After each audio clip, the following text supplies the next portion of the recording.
गणपती बाप्पा मोरया. 2026 वर्ष तुमच्यासाठी खरंच चांगलं व्हावं असं वाटत असेल तर हा व्हिडिओ शेवटपर्यंत नीट ऐका. व्हिडिओच्या शेवटी काही सोपे पण प्रभावी उपायही दिले आहेत, ते मनापासून करा. मिथुन राशीबद्दल 2026 मध्ये ग्रह गोचरानुसार गुड न्यूज किंवा सकारात्मक शक्यता आपण ह्या आधी पाहिल्या आहेतच. जर तुम्ही तो व्हिडिओ पाहिला नसेल तर या व्हिडिओच्या शेवटी मी तो दिला आहे आणि डिस्क्रिप्शन मध्येही लिंक दिली आहे, तो नक्की पाहावा. पण गुड न्यूज ऐकणं वेगळं आणि ती प्रत्यक्षात अनुभवणं वेगळं. त्यासाठी प्रत्येक महिन्यात कुठले डूज आहेत, म्हणजेच नेमकं काय करावं हे जाणून घेणं खूप महत्त्वाचं आहे. कारण फळ मिळण्यासाठी कर्म करावंच लागतं. ग्रह गोचरानुसार जानेवारी 2026 मध्ये मिथुन राशीसाठी हा महिना 2 वेगळ्या टप्प्यांमध्ये विभागलेला आहे. पहिल्या अर्ध्या महिन्यात नात्यांमध्ये आणि व्यवसायात संयम ठेवणं गरजेचं आहे आणि दुसऱ्या अर्ध्या महिन्यात मनावर जास्त लक्ष द्यावं लागेल. म्हणून आता सरळ मुद्द्यांवर येऊया. जानेवारी 2026 पहिला अर्धा महिना म्हणजेच साधारण 13 जानेवारी पर्यंतच्या काळात मिथुन राशीने बोलण्यावर आणि प्रतिक्रिया देण्यावर विशेष नियंत्रण ठेवणं गरजेचं आहे. या काळात मिथुन राशीने काय करावं? नंबर 1, वाद टाळा. या काळात नात्यांमध्ये किंवा व्यवसायात लहान गोष्टी मोठ्या होऊ शकतात, म्हणून चर्चा शांतपणे करा. आक्रमक बोलणं टाळा. नंबर 2, जोडीदार किंवा पार्टनरशी संवाद जपून ठेवा. मनातलं लगेच बोलून टाकण्यापेक्षा थोडा वेळ घ्या आणि मग बोला. नंबर 3, निर्णय घाईने घेऊ नका. करार, कमिटमेंट किंवा महत्त्वाचे शब्द सध्या जपून वापरा. नंबर 4, अहंकार बाजूला ठेवा. मीच बरोबर ही भूमिका या काळात नुकसानदायक ठरू शकते. नंबर 5, शब्दांची निवड जपून करा. मिथुन राशीसाठी बोलणं ही ताकद आहे, पण या काळात तेच बोलणं त्रासाचं कारण बनू शकतं. आता आपण जानेवारीच्या पुढच्या टप्प्याकडे येतो. साधारण 13 जानेवारी नंतर आता परिस्थिती बाहेरून फार बदललेली दिसणार नाही, पण मनाच्या आत जास्त विचार सुरू होऊ शकतात. या काळात मिथुन राशीने काय करावं? नंबर 1, मनाला जास्त ताण देऊ नका. उगाच भविष्याचा विचार, जुने विषय डोक्यात फिरवत बसू नका. नंबर 2, आरोग्याकडे लक्ष द्या. विशेषतः झोप, पचन आणि मानसिक थकवा याकडे दुर्लक्ष नको. नंबर 3, गोष्टी गुप्त ठेवा. तुमचे प्लॅन, आर्थिक बाबी सगळ्यांना सांगणं या काळात टाळा. नंबर 4, कर्ज, उधारी टाळा. नवीन आर्थिक ओझं या काळात मनावर जास्त परिणाम करू शकतं. नंबर 5, एकांताची गरज स्वीकारा. थोडा वेळ स्वतःसोबत घालवणं या काळात उपयुक्त ठरेल. शेवटी महत्त्वाची गोष्ट म्हणजे जानेवारी 2026 मिथुन राशीसाठी पहिला अर्धा महिना नात्यांमध्ये आणि शब्दांमध्ये संयम ठेवण्याचा आणि दुसरा अर्धा महिना मन स्थिर ठेवण्याचा आहे. आता आपण पटापट उरलेल्या सगळ्या महिन्यात मिथुन राशीच्या जातकांनी काय करायचं ते पाहणार आहोत. मिथुन रास, फेब्रुवारी 2026 पहिला टप्पा 1 ते 12 फेब्रुवारी. तर ह्या काळात काय करायचं? कामात सातत्य ठेवा. वरिष्ठांशी नम्र वागा. जबाबदारीपासून पळ काढू नका. वेळेचं नियोजन ठेवा. हा टप्पा कर्तव्य निभावण्याचा आहे. दुसरा टप्पा 13 ते 29 फेब्रुवारी. तर ह्या काळात काय करायचं? ओळखी मजबूत करा. मित्रांची मदत घ्या. उत्पन्नाच्या संधी पहा. टीमवर्क स्वीकारा. हा टप्पा मेहनतीचं फळ मिळण्याचा आहे.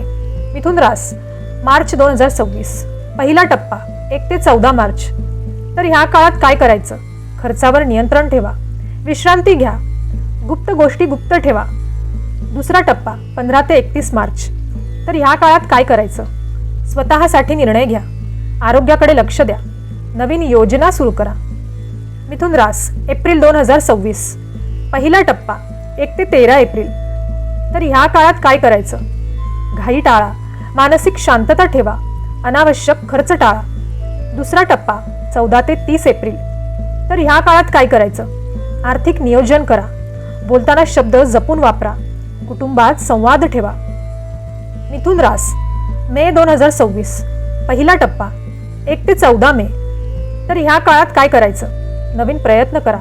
लिखाण, बोलणं फायदेशीर ठरेल. भावंडांशी संबंध सुधारा. दुसरा टप्पा 15 ते 31 मे. तर ह्या काळात काय करायचं? घरगुती विषय शांततेने सोडवा. वाहन किंवा जमिनीचे निर्णय जपून घ्या. भावनिक संतुलन ठेवा. मिथुन रास, जून 2026 पहिला टप्पा 1 ते 14 जून. तर ह्या काळात काय करायचं? शिकणं सुरू ठेवा. नवीन कौशल्य आत्मसात करा. सर्जनशील काम करा. दुसरा टप्पा 15 ते 30 जून. तर ह्या काळात काय करायचं? दिनचर्या शिस्तबद्ध ठेवा. वाद टाळा. आरोग्याकडे लक्ष द्या. मिथुन रास, जुलै 2026, पहिला टप्पा 1 ते 15 जुलै. तर ह्या काळात काय करायचं? जोडीदाराशी स्पष्ट संवाद ठेवा. करार जपून करा, गैरसमज टाळा. दुसरा टप्पा 16 ते 31 जुलै. तर ह्या काळात काय करायचं? धोका टाळा, कर्ज उधारी जपून करा, मानसिक स्थैर्य ठेवा. मिथुन रास, ऑगस्ट 2026, पहिला टप्पा 1 ते 16 ऑगस्ट. तर ह्या काळात काय करायचं? धार्मिक कार्य आणि दान करा. गुरुजनांचा सल्ला घ्या. प्रवास नियोजनाने करा. दुसरा टप्पा 17 ते 31 ऑगस्ट. तर ह्या काळात काय करायचं? कामात सातत्य ठेवा. वरिष्ठांशी योग्य संवाद ठेवा. जबाबदारी स्वीकारा. मिथुन रास, सप्टेंबर 2026, पहिला टप्पा 1 ते 16 सप्टेंबर. तर ह्या काळात काय करायचं? सामाजिक संपर्क वाढवा. उत्पन्नाच्या संधी पहा. मित्रांची मदत घ्या. दुसरा टप्पा 17 ते 30 सप्टेंबर. तर ह्या काळात काय करायचं? खर्चावर नियंत्रण ठेवा. विश्रांती घ्या. गोष्टी गुप्त ठेवा.